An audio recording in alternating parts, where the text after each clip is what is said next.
The blood rushed to Philip Filipovitch's head. He tried to fill his glass with water, but dropped it and it broke. Taking a drink from another glass, he thought to himself, a little more and he'll start lecturing me, and he'll be entirely right. I don't keep a grip on myself. He returned, bowed with exaggerated courtesy, and said with iron firmness, forgive me. My nerves are shot. Your name seemed rather odd to me. Where did you dig it up? I would be interested to know. The House Committee helped me. We looked through a calendar. They asked which name I liked, and I picked that one. There can be no such name in any calendar. It's really surprising, the man said with a smirk, when there's one hanging in your own examination room. Without getting up, Philip Filipovich leaned back in his chair to the button on the wall, and Zina appeared. Give me the calendar from the examination room. There was a pause. When Zina returned with the calendar, Philip Filipovich asked, where? March 4th. Show me. I'll be. Throw it in the stove, Zina, immediately. Zina, her eyes bulging with fright, hurried out with the calendar, and the man shook his head deploringly. And may I know the surname? The surname can be hereditary. That's all right with me. Hereditary? Meaning what? Sharikov.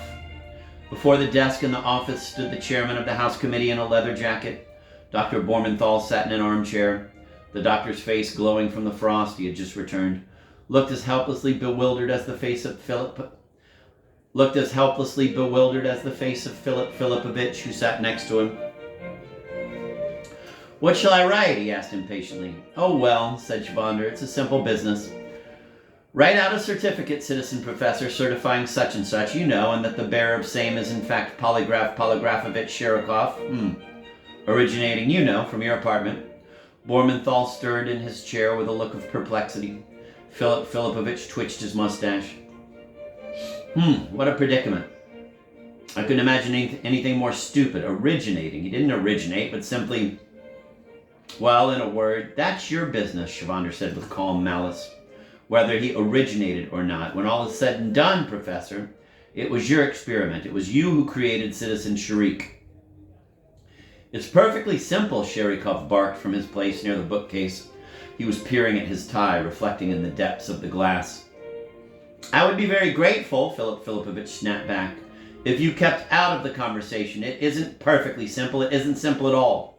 Why should I keep out? Sharikov mumbled in an offended tone, and Shavander immediately came to his support. Excuse me, Professor, but Citizen Sharikov is entirely right.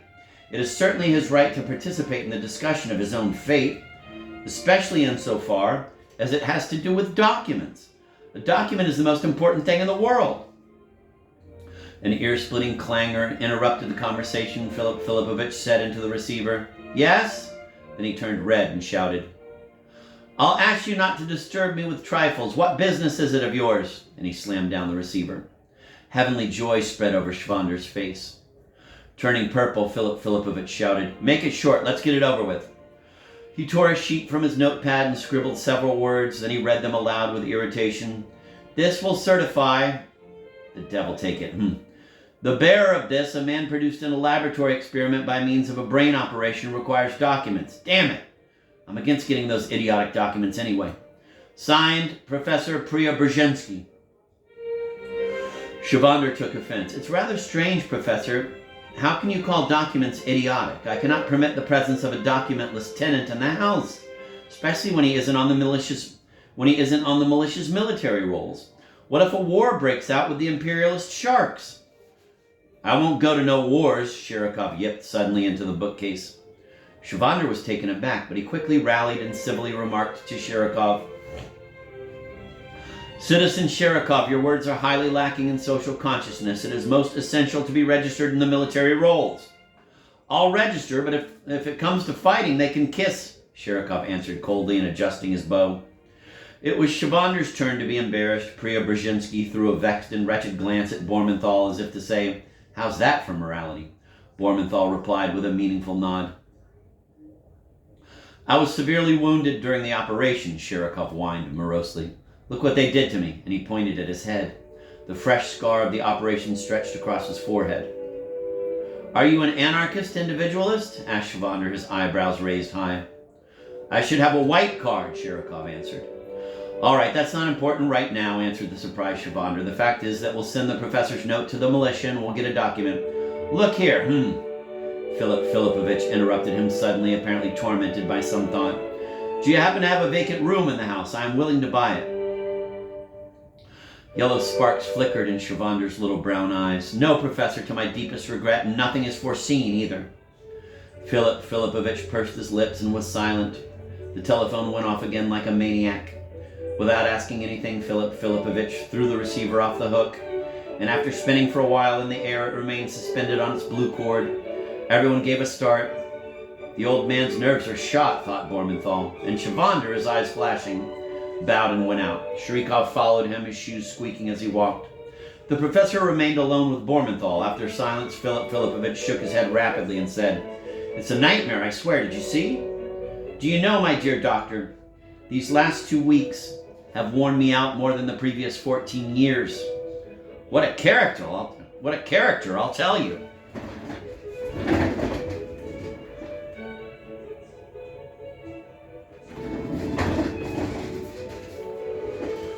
There was a muffled sound of cracking glass in the distance, followed by a woman's shriek which rose and broke off. Some strange unholy power brushed against the wallpaper outside in the direction of the examination room. There it threw something down with a crash and instantly flew back. Doors banged and Darya Petrovna's low cry came from the kitchen. Then Sherikov howled. Good Lord, what now? Cried Philip Filipovich, rushing to the door. A cat, Bormenthal guessed and ran out after him. They dashed down the corridor to the foyer, burst in and turned into the hallway leading to the bathroom. Zina dashed out from the kitchen door and collided with Philip Filipovich. How many times did I say no cats? Philip Filipovich shouted in a rage. Where is he? Ivan Arnaldovich, for God's sake, calm down the patients in the waiting room. In the bathroom, the devil, he's in the bathroom, Zina cried, gasping. Philip Filipovich threw himself against the bathroom door, but it would not give. Open up this very second. In answer, something jumped against the walls of the locked bathroom. Basins came clattering down, and Sherikov's wild voice roared hoarsely behind the door. I'll kill you on the spot. Water rushed down the pipes and began to run. Philip Filipovich pushed the door, trying to force it open. Darya Petrovna, flushed from the stove, appeared on the kitchen threshold, her face distorted. Then the transom window high up on the wall between the bathroom and the kitchen cracked jaggedly. 2 pieces of glass crashed down, followed by an enormous Tom with tiger stripes and a pale blue bow on his neck. Looking for all the world like an old-style policeman, he dropped right into a long platter on the table, splitting it in half, bounced off to the floor, turned around on 3 paws, waved to the right paws in a dance, and immediately seeped out through a narrow crack to the back stairs. The crack widened and the Tom was replaced by an old woman's face in a kerchief. Her skirt, flickering with white polka dots, moved into the kitchen. The old woman wiped her sunken mouth with her thumb and forefinger, ran her swollen, prickly little eyes around the kitchen, and said in a voice burning with curiosity, Oh, Heavenly Father! The pale Philip Filipovich crossed the kitchen and asked her menacingly, What do you want? Just a little peek at the talking dog. The crony wheedled and crossed herself. Philip Filipovich blanched still more, walking up to the old woman and whispering, choking, Out of the kitchen this minute, out! The crony backed away toward the door and said resentfully, Don't have to be so high and mighty about it, Mr. Professor. Out, I say! Philip Filipovich repeated, and his eyes became as round as the owl's. He slammed the back door after her himself. Darya Petrovna, I've asked you before. Philip Filipovich, Darya Petrovna cried despairingly, clenching her raised fists. What am I to do? People are barging in all day. Sometimes I feel like dropping everything. The water in the bathroom roared with muffled menace, but the voice could no longer be heard. Dr. Bormenthal came in. Ivan Arnaldovich, I beg you. How many patients are we waiting out there? 11, said Bormenthal. Send them all away. I won't see anyone today.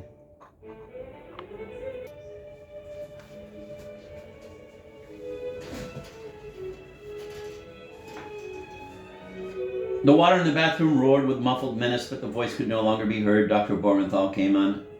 Ivan Arnaldovich, I beg you, how many patients are waiting out there? 11, said Bormenthal. Send them all away. I won't see anyone today.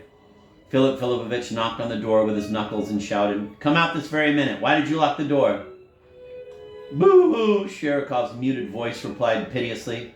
What the devil? I can't hear you. Shut off the water. Bow, wow! Shut off the water, I say. What did he do there? I can't understand. Philip Filipovich shouted, flying into a frenzy. Zina and Daria opened the kitchen door and peeked out. Philip Filipovich banged his fist on the door again. There he is, cried Daria Petrovna from the kitchen. Philip Filipovich rushed there. The physiognomy of Polygraph Polygrafovich appeared in the broken transom under the ceiling and thrust itself into the kitchen. It was twisted, the eyes were weepy, and a fresh bloody scratch flamed along his nose. Have you gone crazy? Philip Filipovich asked. Why don't you come out? Sherikov looked around with fear and anguish. I locked myself in. Open the lock. Haven't you ever seen a lock? The damn thing won't turn, cried the frightened Polygraph. Heavens, he locked the safety catch, Zina exclaimed, clapping her hands. There's a little button there, Philip Filipovich shouted, trying to be heard above the water. Press it down, down, press down. Sherikov disappeared and reappeared a moment later in the transom. Can't see a thing in this bitchy dark, he howled into the window, terrified. Turn on the light. He's gone mad. The damned Tom smashed the bulb, said Sherikov. I tried to catch the bastard by the legs and the faucet came off. I can't find it now. All three clapped their hands and remained frozen in this position. 5 minutes later, Bormenthal, Zina, and Daria Petrovna sat side by side on the wet rug, rolled up at the foot of the door, and pressed it with their rear ends to crack under the door.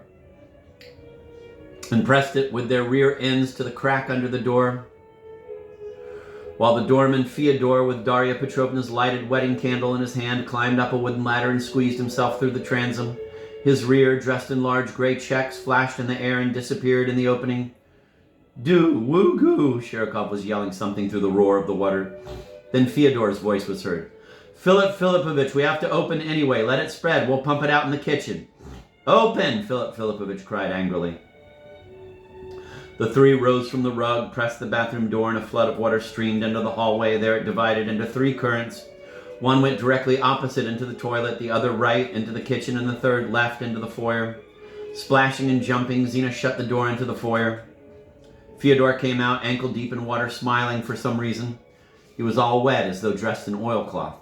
Just barely stuffed it, the pressure's so high, he explained. Where is he? Asked Philip Filipovich, raising one foot and swearing. He's afraid to come out, Fyodor explained with a foolish grin. Will you hit me, Dad? Sherikov's plaintive voice came from the bathroom.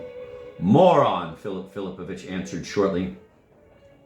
Zina and Daria Petrovna, bare-legged, their skirts tucked up above their knees, and Sherikov, with the doorman with bare feet and rolled-up trousers, dragged wet rags over to the kitchen floor and squeezed them out into dirty pails in the sink. The neglected stove hummed.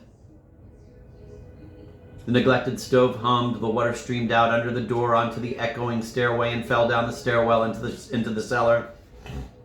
Bormenthal stood on his toes in a deep puddle in the foyer and spoke through the slightly opened door held by the chain. There will be no visiting hours today. The professor is ill. Be so kind to step away from the door. We have a burst pipe. But when will he receive? Insisted the voice behind the door. I want to see him for just a moment. Impossible. Bormenthal shifted from his toes to his heels. The professor is in bed and the pipe burst. Come back tomorrow, please. Zina, my dear, wipe it up here, or it will pour out on the front stairs. The rags won't soak it up. We'll scoop it out with cups in a minute, said Fyodor. In just a minute. The bell rang continuously, and Bormenthal now stood on his soles in the water.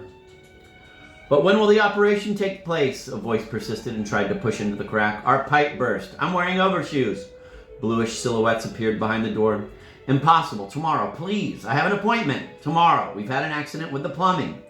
Fyodor crawled about at his feet in the pool, scraped with his tin cup, and the scratched Sherikov devised a new method.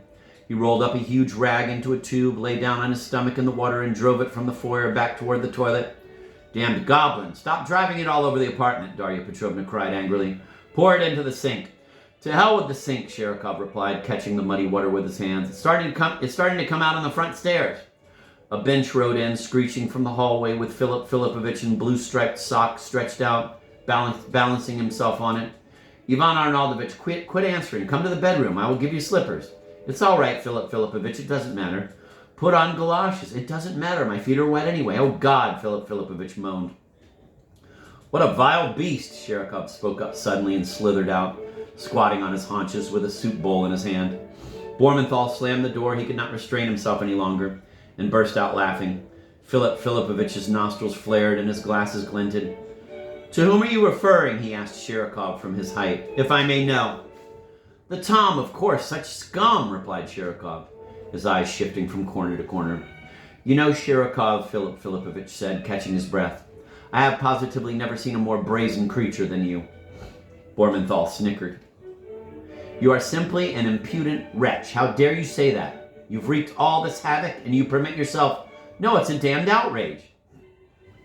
Shirokov, will you please tell me, Bormenthal put in, how long you will go on chasing cats? Shame on you, it's disgraceful, you're a savage. What sort of savage am I? Shirokov answered glumly. I ain't no savage, it's impossible to stand him in the house.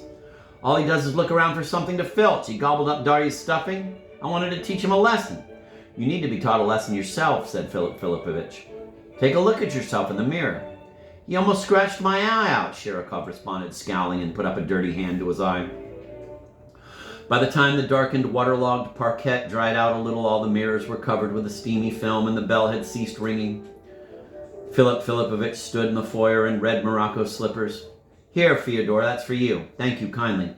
Change immediately, and wait, have a drink first. Darya Petrovna will give you some vodka. Thank you kindly, Fyodor hesitated a little, then said, There's something else, Philip Filipovich. I'm sorry, it's really an embarrassment, but there's the glass in apartment 7. Citizen Shirokov threw stones. At a cat? Asked Philip Filipovich, turning dark as a cloud. That's the point. At the master of the apartment. He's threatened to sue already. The devil! Shirokov put his arms around their cook and he told him to get out, so they had a squabble. For heaven's sake, you must always report such things to me immediately. How much?